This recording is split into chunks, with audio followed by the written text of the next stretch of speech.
আসসালামু আলাইকুম viewers, welcome to my channel Sumi's delicacy. আজ আপনাদেরকে চালকুমরার ঐতিহ্যবাহী দুই রকম মোরব্বা করে দেখাবো, নরম তুলতুলে মোরব্বা আর চিনি জমানো শক্ত মোরব্বা। চলুন শুরু করা যাক।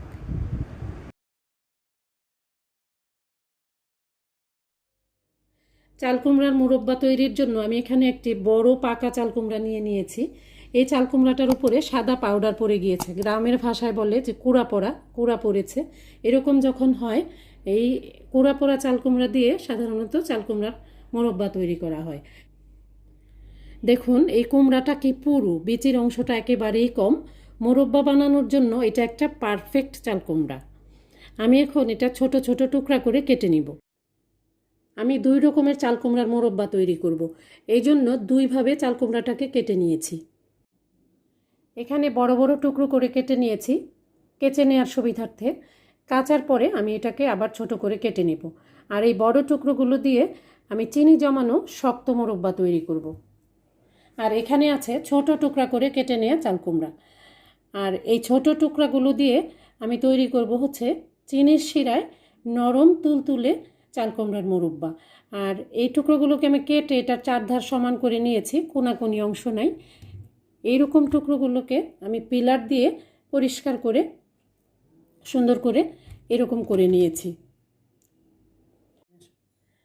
চালকুমড়ার টুকরাগুলোকে এমনভাবে খোসা পরিষ্কার করতে হবে যেন পিছনে কোনো সবুজ অংশ না থাকে। একদমই ভালোভাবে পরিষ্কার করে সবুজ অংশ পিল করে ফেলে দিতে হবে। আমি এখন কুমড়ার টুকরাগুলোকে কাঁটা চামচ দিয়ে কেচে নিচ্ছি। খুব ভালোভাবে কেচতে হবে। এই কুমড়া টুকরাগুলো যদি ভালোভাবে কেচা না হয় ভিতরে শিরা ঢুকবে না, আর যদি শিরা ভালোভাবে না ঢুকে এই মোরব্বা খেতেও ভালো লাগবে না। আর এই কেচার কাজটা আমি এখন কাঁটা চামচ দিয়ে করছি। আগেকার দিনে এই কুমড়া খেজুরের কাঁটা দিয়ে কেচে মোরব্বা তৈরি করা হতো। এখন তো আর খেজুরের কাঁটা পাওয়ার কোনো সুবিধা নেই, আর শহর এলাকায় তো আরও পাবো না। এই জন্য কাঁটা চামচ দিয়েই খুব ভালো করে চারদিক উলট পালট করে কেচে নেব।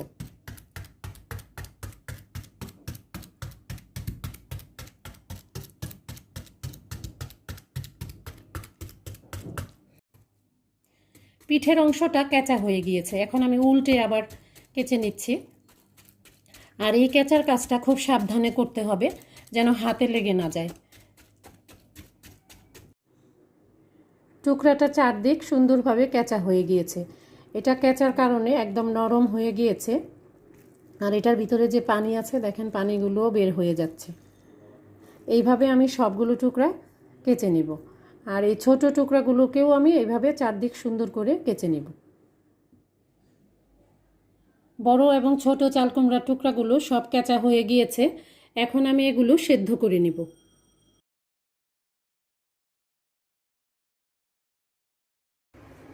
একটি হাঁড়িতে আমি পর্যাপ্ত পরিমাণে পানি ফুটিয়ে নিয়েছি। আমি যে নরম মোরব্বাটা তৈরি করব সেই টুকরোগুলো এর মধ্যে এখন সেদ্ধ করে নিব। এটা আমি পুরোপুরি সিদ্ধ করব 12 থেকে 15 মিনিট সময় পর্যন্ত। সবগুলো টুকরা আমি দিয়ে দিচ্ছি।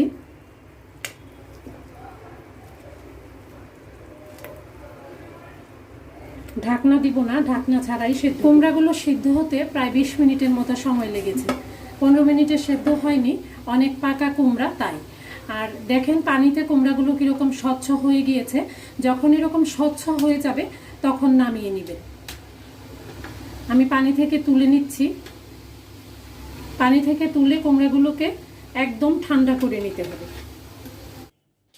পানি ঝরিয়ে কুমড়ার টুকরাগুলো ঠান্ডা করে নিয়েছি। এখানে আমি কিছু টুকরা ফ্রোজেন করে রাখার জন্য একটা বক্সে নিয়ে নিয়েছি।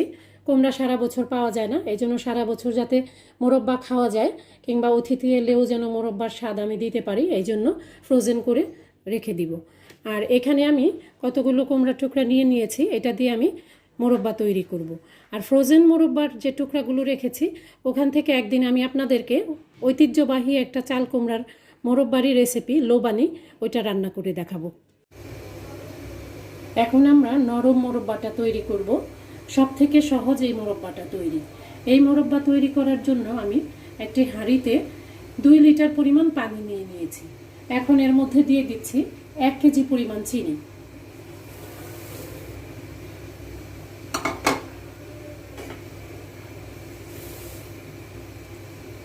এর মধ্যে দিয়ে দিব কয়েকটা এলাচ, এলাচটা আমি ছেঁচে নিয়েছি, আর 4 টুকরা দারচিনি।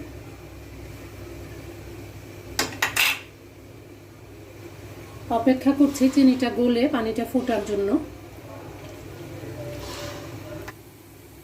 পানিটা ফুটে গিয়েছে, এখন আমি চাল কুমড়ার টুকরোগুলো দিয়ে দিচ্ছি।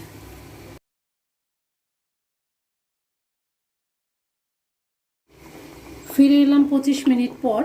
দেখুন পানি অনেকটা কমে গিয়েছে, আর চাল কুমড়ার টুকরোগুলোও একটু একটু ট্রান্সপারেন্ট হয়ে গিয়েছে। এখন আমি চুলাটা বন্ধ করে দিব। চুলাটা বন্ধ করে দিয়ে এটা ঠান্ডা, একদম ঠান্ডা করে নেব, একটুও যেন গরম না থাকে। এইভাবে 25 মিনিট করে আমি 4 বার জাল দিব।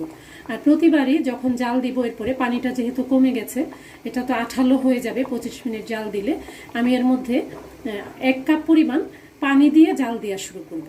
এটা যখন ঠান্ডা হবে, সেকেন্ড টাইম আমি যখন জাল দিব, তখন এর মধ্যে 1 কাপ পরিমাণ ঠান্ডা পানি দিয়ে জাল দিব। আবার 25 মিনিট জাল দেওয়ার পর রেখে দিব, আবার ঠান্ডা হবে, আবার জাল দিব। এভাবে মোট 4 বার করব। আশা করি আপনারা বুঝতে পেরেছেন। এখন আমি চুলাটা নিভিয়ে দিচ্ছি। চতুর্থবারে জাল দেওয়ার পর মোরব্বাটা এরকম হয়েছে। দেখুন শিরাটা এখনো কিরকম পাতলা আছে, বারবার পানি দিয়ে জাল দেওয়ার কারণে এই শিরাটা পাতলা আছে। খেয়াল রাখবেন কোনো অবস্থাতেই যেন শিরাটা ভারী না হয়ে যায়। শিরাটা যদি ভারী হয়ে যায়, এই মোরব্বাটা খেতে ভালো লাগবে না। আর এখন এটা টেক্সচারটা যেরকম হবে, খেতে গেলে মুখে যখন দিবেন একদম মিলিয়ে যাবে, এতই মজার এই মোরব্বাটা। এখন আমি চুলাটা বন্ধ করে নামিয়ে মোরব্বা ঠান্ডা করে নিব। মোরব্বাটা তৈরি হয়ে গিয়েছে, আমি ঠান্ডা করে নিয়েছি। এখন আপনাদেরকে কেটে দেখাচ্ছি মোরব্বাটা কতটা নরম হয়েছে। এখন আমি শক্ত মোরব্বাটা তৈরির জন্য প্রিপারেশন করছি। আর এই জন্য একটি হাঁড়িতে পর্যাপ্ত পরিমাণে পানি নিয়ে নিয়েছি। এই পানির সাথে এখন মিশিয়ে দিব 1 টেবিল চামচ পরিমাণ চুন। চুনটা আমি আলাদা করে একটা চামচে মিশিয়ে নিচ্ছি। আমি হাত দিচ্ছি না, চুন অনেক ধাপ থাকে। হ্যাঁ, চুনটা মিশে গিয়েছে, এখন পানির সাথে মিশিয়ে দিচ্ছি।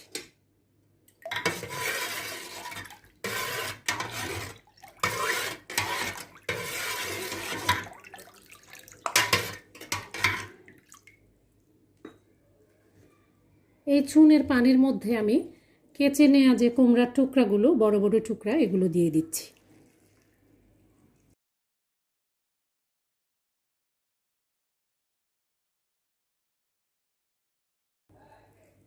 এই চুনের পানির মধ্যে কুমড়ার টুকরাগুলো আমি 8 থেকে 9 ঘন্টা ভিজিয়ে রাখব। ফিরে এলাম 8 ঘন্টা পর। চুনের পানি থেকে চাল কুমড়ার টুকরাগুলোকে আমি ভালো পানিতে নিয়ে নিচ্ছি। এটা ভালো পানি দিয়ে খুব ভালোভাবে ধুয়ে নিতে হবে, একটুও যেন চুনের অবশিষ্টাংশ না থাকে।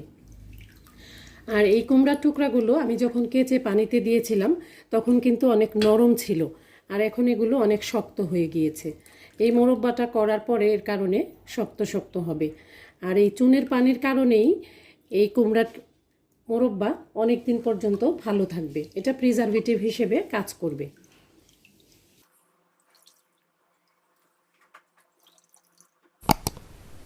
এখন আমি এই টুকরাগুলোকে খুব ভালোভাবে ধুয়ে নিব। আমি কুমড়ার টুকরাগুলো পরিষ্কার পানি দিয়ে খুব ভালো করে ধুয়ে নিয়েছি। একটি হাঁড়িতে পর্যাপ্ত পরিমাণে পানি ফুটিয়ে নিয়েছি। এখন চাল কুমড়ার টুকরাগুলো এর মধ্যে দিয়ে দিচ্ছি। এইবারের টুকরাগুলো আমি পুরোপুরি নরম করে সেদ্ধ করব না, 80% মতো সেদ্ধ হয় এই পরিমাণই করতে হবে।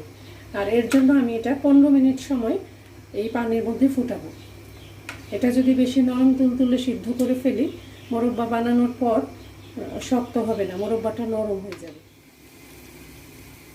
15 মিনিট পর একটা টুকরা আমি তুলে দেখে নিচ্ছি যে এটা সেদ্ধ হয়েছে কিনা। একটি শাঁসলিকের কাঠি দিয়ে,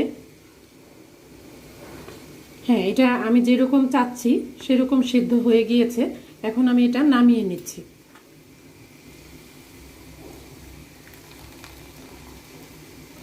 মোটামুটি 80% সেদ্ধ করে নিতে হবে। চুলা থেকে নামিয়ে ঠান্ডা করে একদম পানি ঝরিয়ে নিতে হবে।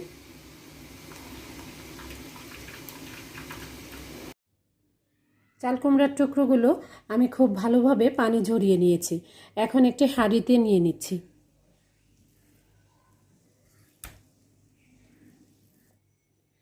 চাল কুমড়ার একটা নিজস্ব গন্ধ আছে, এটা দূর করার জন্য আমি দিয়ে দিচ্ছি কিছু এলাচ আর দারচিনি। যেহেতু এটা চিনি জড়ানো শক্ত মুরব্বা, চিনির পরিমাণটা অনেক বেশি লাগবে। আমি প্রায় 1 কেজি, 1.25 কেজি পরিমাণ চিনি দিয়ে দিচ্ছি।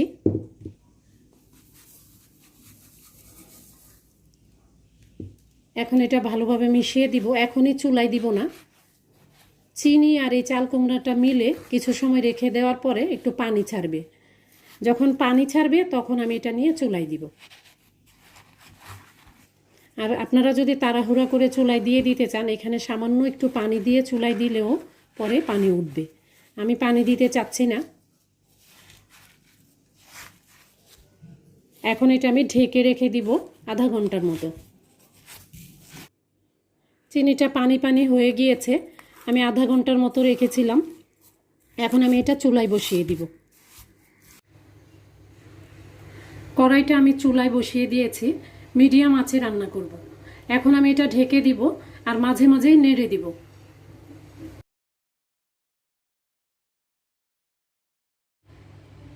ফিরে এলাম 15 মিনিট পর। কেমন হয়েছে একটু দেখুন। আবার একটু নেড়ে দেওয়ারও সময় হয়েছে। চিনিগুলো গলে গিয়ে অনেকটা পানি উঠেছে। এখন আমি একটু নেড়ে আস্ত চিনি পানিগুলো একসাথে মিলিয়ে দিচ্ছি। এরকম আমি বারে বারেই নেড়ে দিব, এটা আরও পানি উঠবে। আবার ঢেকে দিচ্ছি। প্রায় 1 ঘন্টা রান্না করার পর মোরব্বাটা এরকম অবস্থা দাঁড়িয়েছে। শিরাটা ঘন হয়ে এসেছে। এখন চুলার কাছ থেকে নড়া যাবে না, আর মাঝে মাঝে এরকম নেড়ে দিতে হবে, না হয় মাঝখান দিয়ে চিনিটা লেগে ক্যারামেলাইজ হয়ে যায় যদি, তাহলে মোরব্বাটা লালচে টাইপের হয়ে যাবে। আমি আরও কিছুক্ষণ রান্না করব। আবারও 20 মিনিট পর ফেরত আসলাম। দেখুন চিনির শিরাটা একদম চিটচিটে হয়ে গিয়েছে, আঠালো হয়ে গিয়েছে। এখন আমি এটা আরেকটু শুকিয়ে নিয়ে নামিয়ে নিব। মোরব্বাটা হয়ে গিয়েছে, প্রায় 1.5 ঘন্টা সময় লেগেছে। যখন এরকম চিনিটা জমে জমে সাদাটে হয়ে মোরব্বার গায়ে লেগে যাবে আর শিরাটা খুব আঠালো হয়ে যাবে, তখন আপনারা চুলা বন্ধ করে নামিয়ে নেবেন। আর নামিয়ে কিভাবে রাখতে হবে এটা আমি এখন দেখাচ্ছি। মোরব্বাগুলো নামিয়ে আমি একটা জালের উপরে রেখেছি। আর দেখুন আমি একটু ফাঁকা ফাঁকা করে রেখেছি। যদি একসাথে করে রাখি, যেহেতু চিনি শিরাটা গরম অবস্থায় খুব ঘন থাকে, আঠালো থাকে, তাহলে একটা মোরব্বার পিসের সাথে আরেকটা মোরব্বা লেগে যাবে। এই জন্যই ফাঁকা ফাঁকা করে রাখা। আর এক্সট্রা যদি চিনি থাকে, সেই চিনিটা এই র্যাকের উপরে রাখার কারণে নিচে ঝরে পড়ে যাবে। মোরব্বার গায়ে আর এক্সট্রা কোনো চিনি থাকবে না, সুন্দর সাদা একটা চিনির হালকা প্রলেপ থাকবে। আমি এখন এটা এইভাবেই ঠান্ডা হওয়ার জন্য রেখে দিব 8 থেকে 10 ঘন্টা। ফিরে এলাম 10 ঘন্টা পর। শক্ত চিনি জমানো মোরব্বাটা একদম রেডি। উপরের আবরণটা শক্ত, এটার ভিতরটা রসালো। আমি আপনাদেরকে এখন এটা একটু কেটে দেখাচ্ছি।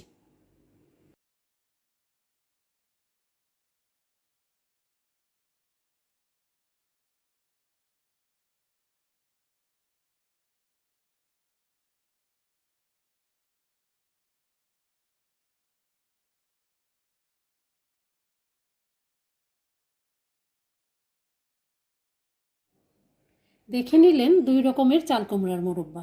কার কোনটা পছন্দ কমেন্টে অবশ্যই জানাবেন। ভিডিওটি ভালো লাগলে প্লিজ লাইক, শেয়ার এবং সাবস্ক্রাইব করবেন।